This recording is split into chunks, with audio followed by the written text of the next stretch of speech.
Hi friends, 10th class పిల్లలకి exams జరుగుతున్నాయి కదా, పబ్లిక్ ఎగ్జామ్స్. చాలా చిన్న పిల్లలు ఎండలో వస్తుంటారు, అందుకే వాళ్ళందరికీ బటర్ మిల్క్ తీసుకొచ్చామన్నమాట.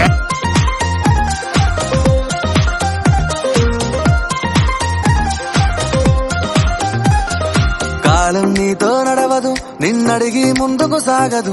సంకల్పం ఒకటే చాలదు, దానికి సమయమే కదరా ఆయుధము.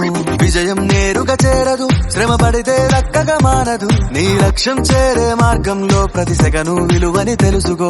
ఉన్నోడివా లేనోడివా, ఏ కులం నీదని అడగదు. మంచోడివా చెడ్డోడివా, ఏ మతము నీది అని అడగదు. ప్రేమ చాలి చూపదు, దాక్షిణ్యాలే ఉండవు. ప్రేమ చాలి చూపదు, దాక్షిణ్యాలే ఉండవు. దానికి విలువను ఇస్తే గెలుస్తావు, అది మరిచితే అక్కడే ఆగుతావు. కాలం నీతో నడవదు, నిన్నడిగి ముందుకు సాగదు. సంకల్పం ఒకటే చాలదు, దానికి సమయమే కదరా.